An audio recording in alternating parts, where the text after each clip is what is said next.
The Amvca 2026 nominations are out, and let's be honest, some of these picks don't make sense.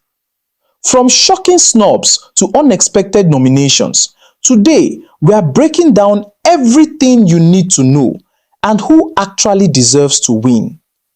And I'll be real with you, I've never been a fan of the African Magic Viewers' Choice Awards because year after year, it feels like a confusing, frustrating mess of what a true movie award should represent. But maybe, just maybe, this year is different. Let's find out.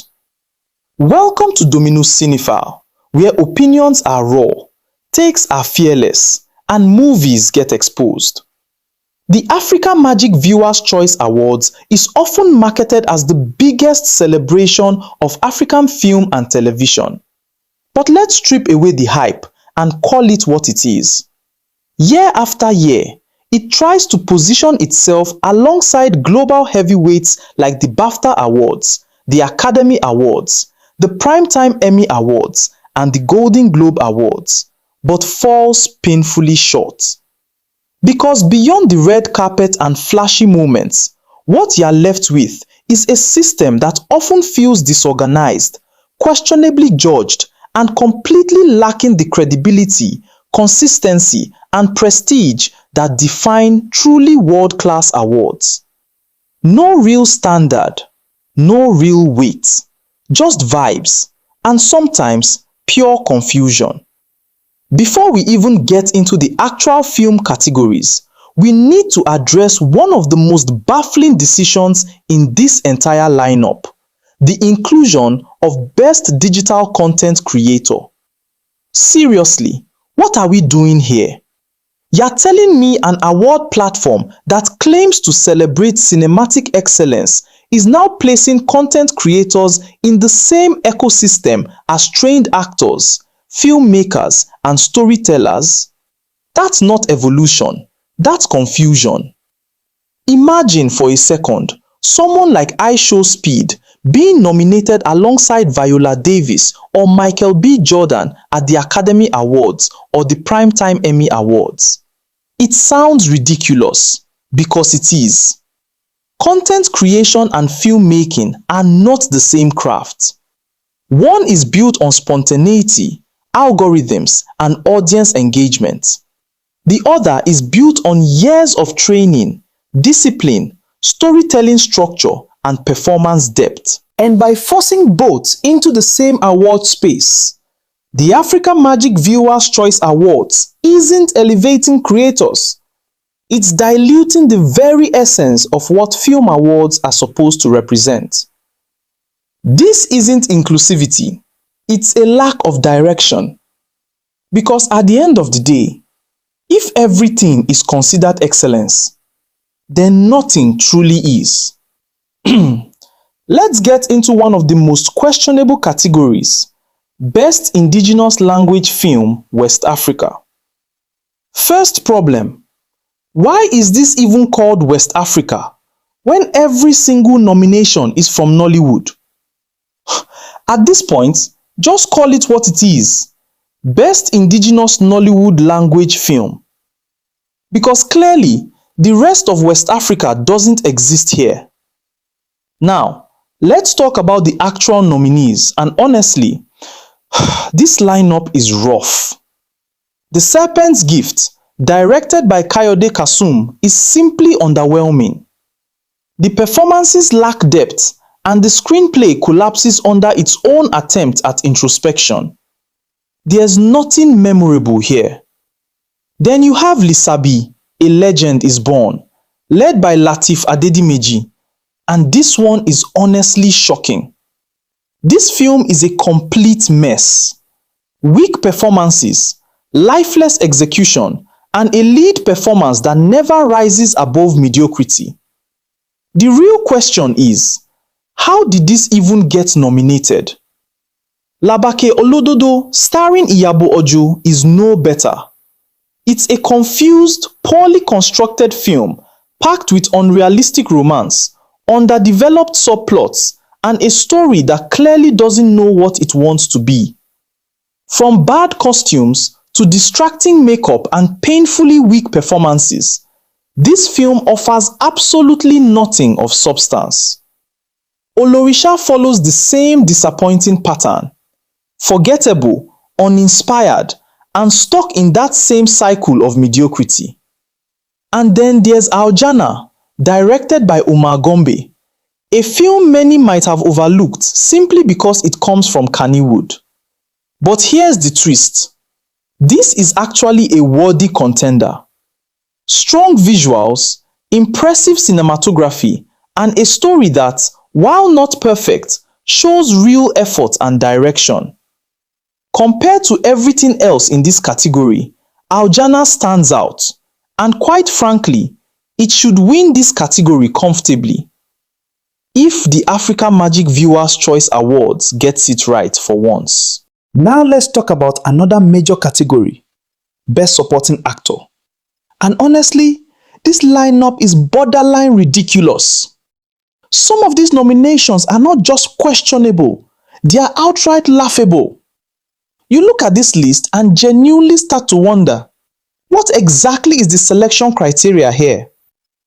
The nominees include Similoluwa Hassan, Theyard, lateefadedimeji, Ginerrr, Red Circle, Gabriel Afolayan, Colors of Fire, Buchi Franklin, To Kill a Monkey, Femiadebayo, King of Thieves 2, Femi Branch, Owambe Thieves, and Uzo Arukwe, Behind the Scenes.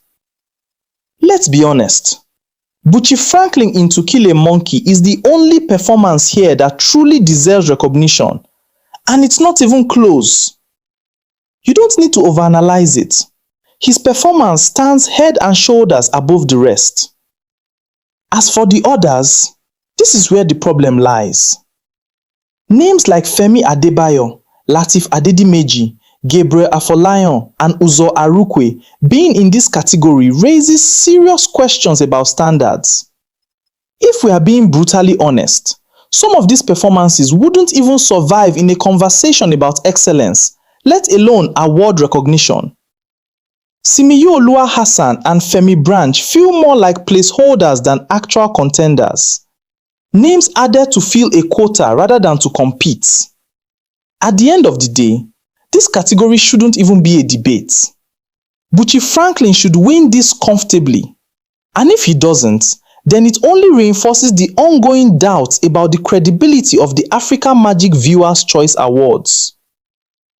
Now, before we move on, let's address the Best Supporting Actress category. And honestly, it suffers from the exact same problem as Best Supporting Actor, a complete lack of standards. Most of the names here shouldn't even be in the conversation for award recognition, let alone nominations. The nominees include Linda Ejiofor, theherd, Olamide Kid Baby, Ovasabi Aunty, Bisola Ayeola, Ginerrr, Shola Sobowale, The Covenant, Nadia Dutch, Aljana, Amal Umar, theherd, Julie Brenda Nyambura, MTV Sugar Mashariki, and funkeakindele, Behind the Scenes. Let's not sugarcoat this. Funkeakindele, Bisola Ayeola, and Shola Sobowale have absolutely no business being nominated here. Bisola's performance in Ginerrr lacked depth and left no lasting impact. Shola Sobowale, despite her legacy, delivered nothing close to an award-worthy performance in The Covenant. It was flat, uninspired, and far below her own standards. And then there's funkeakindele in Behind the Scenes, a performance that feels like a recycled version of the same character she's been playing for years. No evolution, no nuance, just the same loud, exaggerated delivery that has now become predictable, tiring, and creatively stagnant. This is exactly the problem. Recognition based on name value instead of actual performance. Now, stripping away the noise, only two performances here truly deserve attention. Nadia Dutch in Aljana, who brings a level of presence and authenticity that stands out. And Amal Umar in The Herd, who delivers a genuinely compelling and emotionally grounded performance. And if we're being honest, this isn't even a close race. Amal Umar should win this category, and anything less would just be another reminder of the inconsistency that continues to define the Africa Magic Viewers' Choice Awards. Now, let's get into one of the most anticipated categories in any award show: Best Actor. Globally, this category is where legends are made. At the Academy Awards, the BAFTA Awards, and the Golden Globe Awards, this is the crown jewel, the standard for excellence. But when it comes to the Africa Magic Viewers' Choice Awards, that prestige is consistently watered down into mediocrity. And this year's nominations do absolutely nothing to change that narrative. In fact, looking at this list, you're forced to ask a very uncomfortable question. Are we rewarding performance or just familiar faces? The nominees include Mike Ezeronye, Ovasabi Aunty; lateefadedimeji, Lisabi, A Legend is Born; William Benson, To Kill a Monkey; Kanayookanayo, Grandpa Must Obey; Uzo Arukwe, Colors of Fire; Wale Ojo, Three Cold Dishes; Femi Branch, Red Circle; and Kumbuza Meyiwa, Bet I Love You. Let's be brutally honest, most of these performances are nowhere near award-worthy. They lack depth, impact, and the kind of presence that defines a true leading performance. This feels less like a competition of excellence and more like a roll call of big names. Actors like Kanayookanayo, lateefadedimeji, Wale Ojo, and Uzo Arukwe simply do not deliver performances in their respective films that justify being here. Nothing about their roles stands out. Nothing demands recognition. Now, narrowing it down to actual contenders, Kumbuza Meyiwa in Bet I Love You is easily the standout. His performance carries weight, presence, and a level of authenticity that this category desperately needs. William Benson in To Kill a Monkey comes close, but even then there is a major problem. He is overshadowed in his own film by Buchi Franklin, whose performance carries far more intensity and depth, and that says a lot. At the end of the day, this shouldn't be complicated. Kumbuza Meyiwa deserves to win this. Clear, decisive, no debates. Anything else? Just another reminder that the Africa Magic Viewers' Choice Awards still struggles to recognize true acting excellence. And just when you think the Best Actor category had issues, the Best Lead Actress lineup somehow manages to follow the exact same disappointing script. Again, this is supposed to be one of the most prestigious categories in any serious award body, but here it feels diluted, inconsistent, and painfully average. The nominees include Linda Ejiofor, The Serpent's Gift; Bimbo Akintola, To Kill a Monkey; Ifeoma Fafunwa, The Lost Days; Ariyike Owolagba, Something About the Briggs; Shola Sobowale, Her Excellency; Scarlett Gomez, Behind the Scenes; Genoveva Ume, The Herd; and Gloria Anozie-Young, Mother of the Brides. Let's be brutally honest, some of these names simply should not be here. Performances from Gloria Anozie-Young and Shola Sobowale fall flat and reek of mediocrity. There is nothing in those roles that justifies award recognition. No depth, no standout moments, no real command of the screen. And that's the recurring problem. This habit of rewarding legacy and familiarity over actual performance.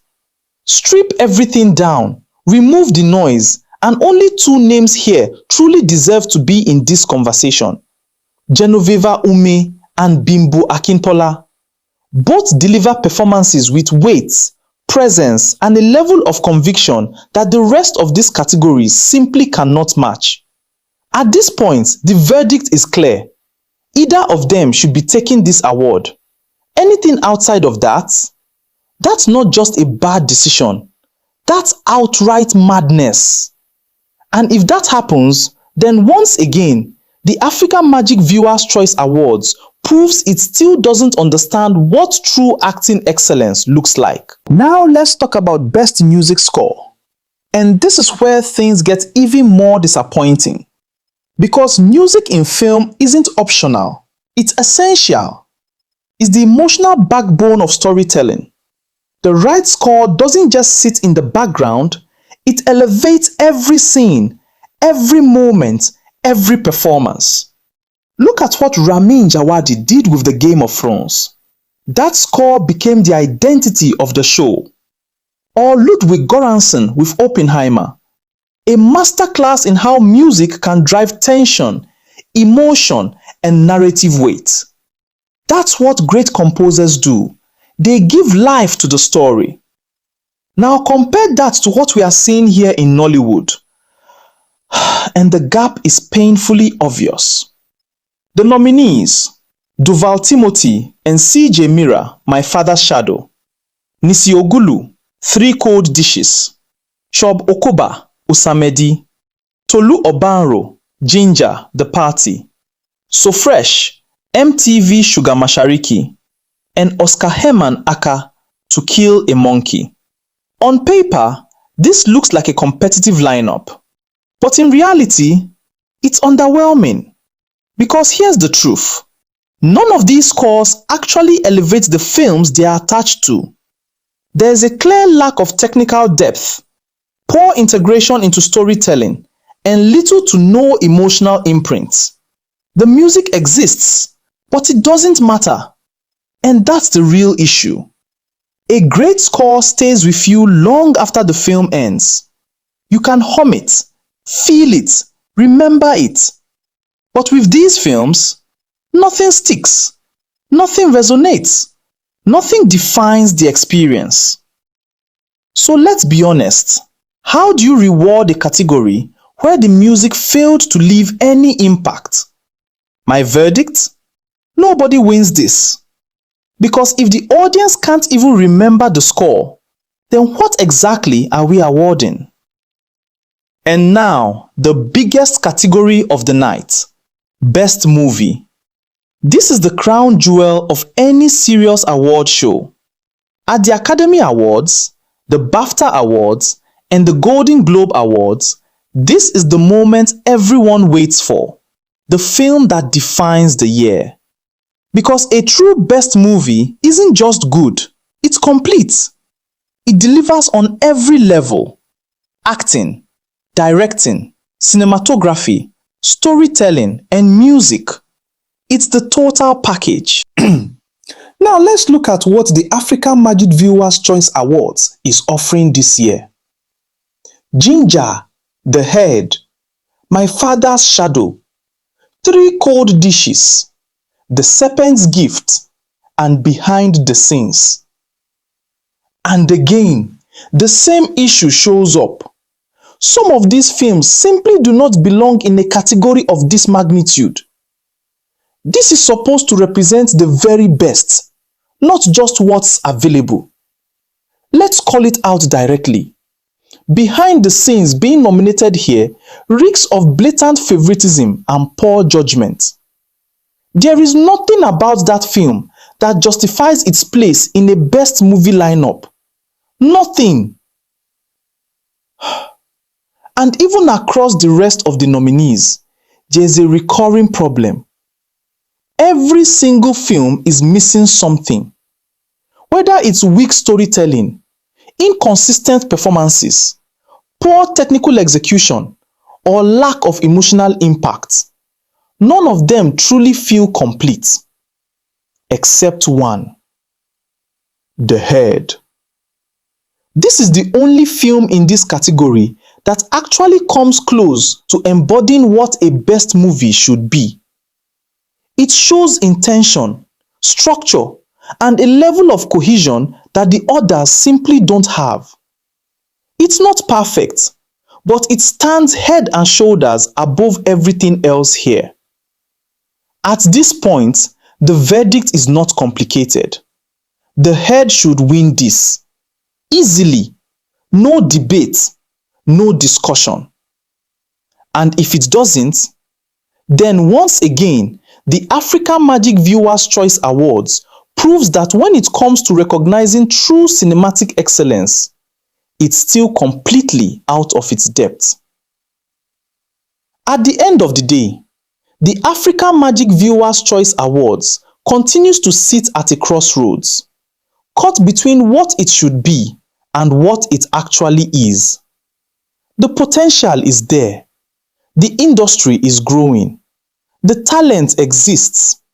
But the execution, still inconsistent, still questionable, and still far from the global standard it tries to emulate. With the awards night set for May 9th, all eyes will be watching. And maybe, just maybe, this is the moment the Amvca finally gets it right, or proves once again that it still has a long way to go. If you enjoyed this breakdown, make sure you like, drop your thoughts in the comments, and subscribe to Dominus Cinephile, where we don't follow hype, we question it. I'll see you after the awards night, when we break down the winners and call it exactly how it is. This is Dominus Cinephile, and the truth about cinema lives here.